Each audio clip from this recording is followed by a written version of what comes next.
everybody, welcome back to my channel. So today I'm filming a how I got an A star in psychology A level.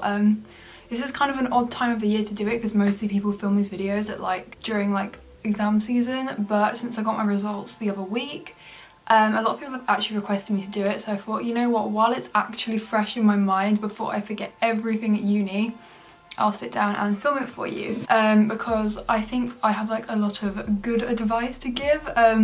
I did get an A star in my final exam and I usually got them throughout the year. I think there was only a couple of times when I didn't get one, so I like to think that I knew what I was doing, and towards the end of year 13 I did get pretty good at answering the exam papers, and sometimes I'd get full marks in a section or something.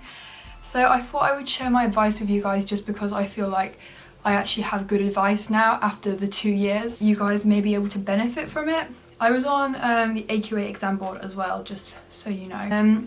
I found the biggest issue with psych was there was so much content and it was really difficult to learn it all, and the only way you can really do well in it is if you learn it. It's not something where you can be good at it like maths. You actually have to memorize shit, which isn't fun, but yeah, there's a lot of content. So I didn't find it a difficult subject, I just found that the amount of stuff quite overwhelming sometimes. Last year in year 12, my main revision method was making flashcards. I'll overlay a clip on screen because I think I made a video about it so you can see them if you want. And that did work, and I did past papers as well. And I was usually getting A stars in year 12 as well, but I didn't really like flashcards, so I did change my revision method for year 13, and I will talk about that later. But I want to just go over some basic points that my teacher always emphasised. This is basically me regurgitating what my teacher told me. He gave some really good advice as well, so definitely worth listening to me. And you can watch last year's psychology video, I'll link it down below if you want to. Or I'll link it up there, I don't know, but you can watch that as well to see what I was doing that year and what psychology is like as well. Okay, one of the main ways which I think I was able to learn all the content was we were given a module test after we were taught each topic, which meant that after being taught the whole topic I had to revise it all and turn it into resources and learn it all for a test, and I took them pretty seriously, to be fair, which is why I usually got an A star in them. And I think that did benefit me a lot because it saved me a lot of time with making the resources, and meant that I'd learned it all once before, which means learning it a second and a third time is so much easier. So yeah, I was always consolidating throughout the year. I think that is so important. If your school doesn't run tests after they finish teaching a topic, just make sure that you find a way to learn all the content or write it all down or something. Make sure after you've learned it you don't just leave it, otherwise there's just too much and you will hate yourself by June, May, year 13. You'd be like, I'm screwed, there's so much to learn. So yeah, don't leave it all till the end. This is super important. Try and reduce the amount of content you need to learn. There's no point in learning unnecessary information because it will be so overwhelming and there's just too much and it's not possible. So for example, your AO3, I know a lot of schools, they just learn so many studies for your AO3, and that's so hard to learn and it's boring, and the essay won't even be that good because it will just be you talking about loads of random studies. So where you can try and talk about issues and debates because they're really easy to remember, and if you can elaborate it properly, it's actually a much better paragraph in the first place. And definitely prioritize quality over quantity, so don't write 6 AO3 study points. Instead you could write 3 long, elaborated, linked up, discussion-y issues and debates points. Include maybe one study, talk about some socially sensitive stuff. I mean, yeah, basically quality over quantity with AO3. And also another way to reduce the amount of content you're learning is to use studies twice. So I remember being taught a lot of studies by one of my teachers, and I realised a lot of them were quite similar, so I could just cut out loads of them and just not learn them. And stuff you already need to learn, that's on the course spec, you can use to evaluate other stuff. So for example in attachment, I wrote down some examples because I won't be able to remember off the top of my head. Yeah, so some points you can use twice. So in attachment, there's loads of studies that you need to learn anyway. So for example, you have to learn Harlow, you have to learn Schaffer and Emerson, but then you can use both of those studies as AO3 points to contradict the learning theory, and then you literally aren't learning anything extra. And then you could also talk about Bowlby's, you know, theory of attachment to contradict it as well. So you literally don't even have to learn any AO3 for some studies, so for some essays I mean. So yeah, you've just got to be smart with the way you do it.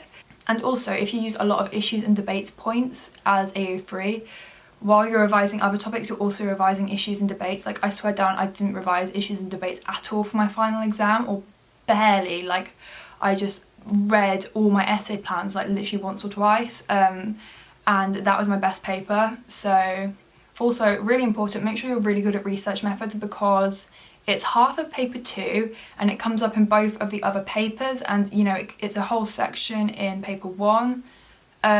It's just everywhere, like you can't not know it. And if you forget your AO3, like a specific point, you can just use research methods if you know it. I think it's so important to know research methods, because if you don't know it, you're just completely screwed. Like, that's like, I don't even know what the percentage is, but it's like a decent percentage of your whole paper will be research methods questions, so you can't afford to not know it like inside out. That was the first thing we were taught. We were taught like the AS research methods at the beginning of year 12 and then the A2 at the end, and like I was such a sweat at the beginning of year 12, so I made so many revision resources for research methods and I got it like really easily, so I never really had to revise it ever again, because I'd spent like so long revising it the first time and I just got it really well. I also feel like once you've got a really solid understanding of it, it doesn't actually leave you either, which is why I felt like I didn't really need to revise it again. And it does come up like throughout the whole course, so you're always revising it anyway, but still, like, make sure you get it, because if you don't, that's like really bad. I mean, it's really boring, but you just have to know it. And also, you'll always get like, there's always going to be a writing a hypothesis question. I don't actually think we got one, maybe we did and I've just forgotten, but I feel like every time I've ever done a paper or a test, I've always had one, so you can't really not know how to write a hypothesis. And then the statistical tests, you've got to know those as well. I got 2 in my A level, and that's like 8 marks, and 8 marks may not seem a lot, but you know, every mark counts and it comes up all the bloody time. In year 13, I decided to type up all my notes. I think this was mostly because I'd done like a sponsorship with Study Rocket, and to like use their things to demonstrate for the videos, I typed it instead, and I actually found that was so much more like quick and useful and neat and just easier in general. So in year 13, I basically, instead of making flashcards, I just typed up all my notes and printed them out in like cute little booklets. I'll overlay like a clip of some of them because I definitely have included them in my videos.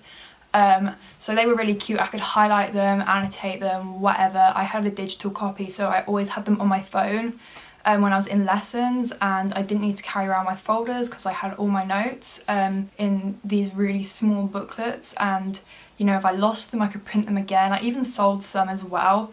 If you do want to buy them, I'll have them on my Depop. I'm going to go through and edit them because I did annotate on a lot of them and like put up the new versions that are better. Although I do think actually going through and typing the notes yourself is quite useful, but then if you've left it quite late, you know, you could always give me some dollar. No, I'm joking. But I will leave a link down below because I spent a long time on them and they are actually quite good notes. I mean, I did get an A-star, what can I say? I sound so conceited. So basically the notes were just like an essay plan for each essay basically, and I had all my AO1 like concise, but I didn't leave anything out, and I didn't like leave it where I'd read it and not understand it, if that makes sense. Like, I knew that when I read it back I'd understand it even though it was concise. And then all my AO3 was there as well, in the order it would be in the essay. And sometimes I even took essays and turned them into notes by basically like copying and pasting it and cutting it down into notes. So like basically all the essay plans in there like could be turned into essays really easily. It also meant, actually, kind of a cheat for my homework, but when I was asked to write like an essay for homework and I already had my notes, sorry if the cameras must just move, my camera died. What was I saying? So every time I was asked to write an essay for homework, I could just copy and paste my notes into a new Word document, and then like basically fill in the blanks and turn it into an essay, which saved me so much time. And they were like my Bible, like I use those religiously. I wouldn't use any other notes, and basically having those notes,